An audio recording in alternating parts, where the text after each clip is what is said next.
Macam pertandingan pos ronda teman-teman, langkah yang ditunjukkan oleh Fabiano Caruana pada semifinal Julius Baer Generation Cup CCT 2023. Magnus Carlsen imbangnya. Ambil langkah pentingnya, saya akan buat analisis sesederhana mungkin.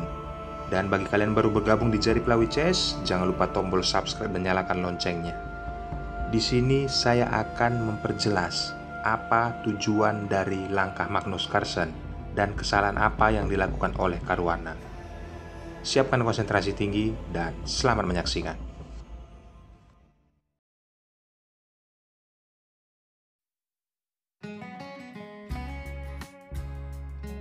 Di sini Caruana memegang putih dan memulai pion C2 langkah. Pembukaan Inggris terjadi di papan. Lalu Magnus Carlsen menaikkan pion G6. Putih pion E4. Terlihat di sini langkah awal pembukaan Inggris masih dalam rumusan teman-teman. Setelah hitam kuda F6, lalu Caruana mengambil langkah menaikkan kembali pion yang ada di posisi E, mengancam kuda. Sempat terlihat keunggulan dimiliki oleh Fabiano Caruana. Pion E, pion D, pion C dinaikkan, dan ini sangat tidak nyaman bagi hitam. Maka dari itu, Magnus Carlsen perlahan menghambat posisi pion. Kali ini Caruana terus menaikkan pion F 2 langkah dan gajah keluar mengancam posisi pion. Di sini kesalahan Caruana teman-teman, menaikkan pion G 1 langkah. Dampak dari ini dia tidak perhitungkan. Kita akan melihat 4 atau 5 langkah ke depan dampak dari pion tersebut. Langsung seperti ini yang dilakukan oleh Magnus Carlsen. Pertukaran menteri. Jelas putih tidak akan bisa melakukan rokade kembali karena raja telah bergeser. Magnus Carlsen langsung cerdas teman-teman, mengambil peluang dari kondisi seperti ini. Mengeluarkan kuda ke C6, persiapan rokade sayap menteri. Bagaimana kita telah melihat gajah ditempatkan ke F5 dan putih mengeluarkan gajah ke G2.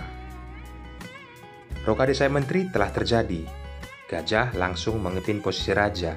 Caruana tidak merasa nyaman, maka dari itu dia menggeser raja ke E1. Langkah berikutnya dilakukan Magnus Carlsen, menaikkan kuda ke D4. Ada ancaman cakaran nanti di C2. Caruana langsung mengambil inisiatif, menempatkan kuda ke A3, membendung posisi kuda ke C2. Lalu Magnus Carlsen menaikkan pion F 1 langkah. Di sini ada jebakan kecil yang diciptakan Magnus Carlsen 4 atau 5 langkah ke depan. Setelah putih menempatkan kuda ke F3, lalu gajah mengancamnya. Di sini benteng ditempatkan untuk melindungi posisi kuda, tetapi Magnus Carlsen langsung melakukan penyederhanaan permainan ya teman-teman. Memukul kuda dengan gajah, dan putih memakan gajah tersebut dengan gajah. Apa selanjutnya Magnus Carlsen? Seperti langkah awalnya teman-teman, ini strateginya memukul pion, dan di sini pion tidak bisa memukul pion karena dampaknya akan fatal. Kita berandai sementara, maka gajah akan pukul gajah posisi sekak, gajah dipukul oleh raja. Lalu kuda bereaksi di F3 memukul gajah. Open skak dilakukan oleh benteng D8. Caruana melihat hal ini teman-teman. Maka dari itu, dia tidak memukul pion dengan pion. Setelah Magnus Carlsen memukul pion yang ada di E5. Langkah dilakukan Caruana bervariasi sebenarnya. Dia melakukan pemukulan kuda dengan gajah. Dan lagi-lagi pertukaran perwira terjadi di langkah ini. Caruana menggeser posisi benteng ke jalur D1 berikutnya. Langkah brilian Magnus Carlsen. Terlihat jelas, Magnus ingin bermain endgame. Benteng ke jalur F dan gajah mengancam posisi kuda. Lalu benteng ditempatkan ke F5. Akan mengajak pertukaran. Setelah putih benteng F2, Magnus Carlsen menaikkan pion H1 langkah, mengajak pertukaran pion. Setelah putih memukul pion di E5, Magnus Carlsen seperti mendapatkan hadiah teman-teman, karena tujuan dia juga melakukan penyederhanaan agar mendapatkan permainan endgame. Unggul satu pion itu yang disukai oleh Magnus Carlsen.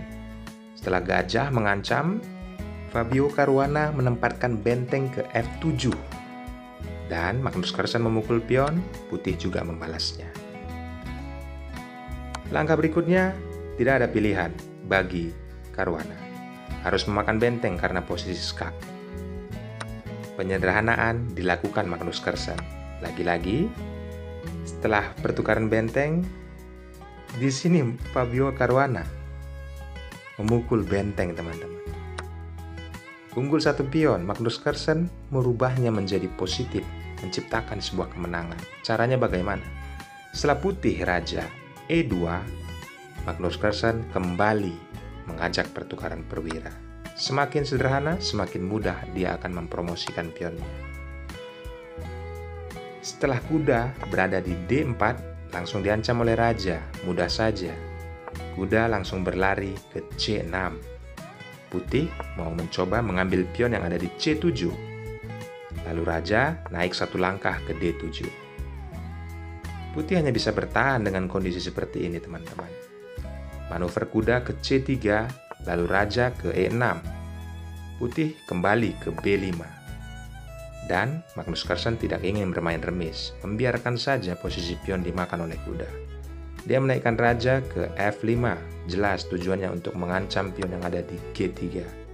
Setelah putih pukul pion dengan kuda, langkah berikutnya mendekati posisi pion.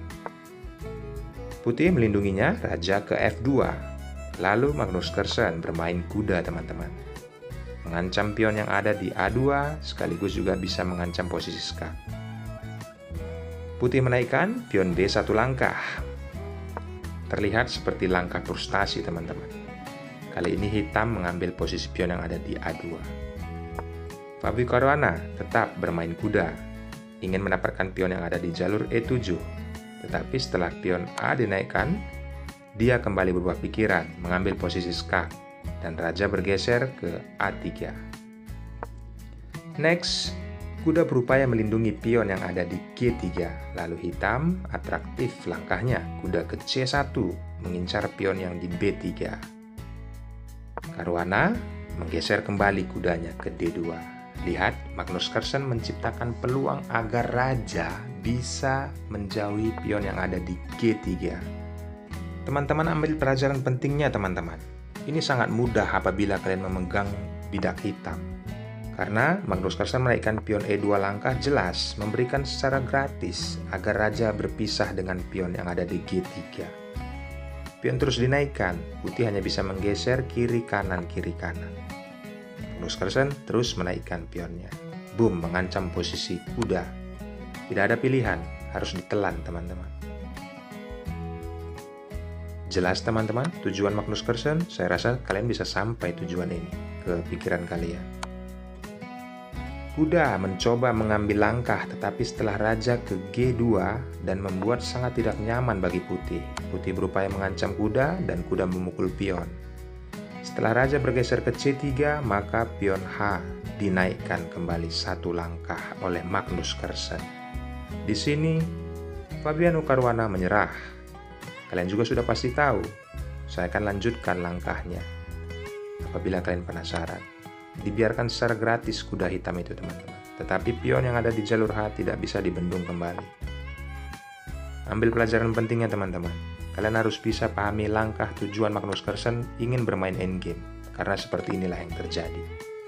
Dukung terus channel ini agar saya memberikan pertandingan dunia yang berkelas dan saya menganalisis sesederhana mungkin agar kalian bisa mencerna ataupun memahami apa yang saya sampaikan. Akhir kata, saya ucapkan thanks and God bless. Bye-bye. Jangan lupa subscribe.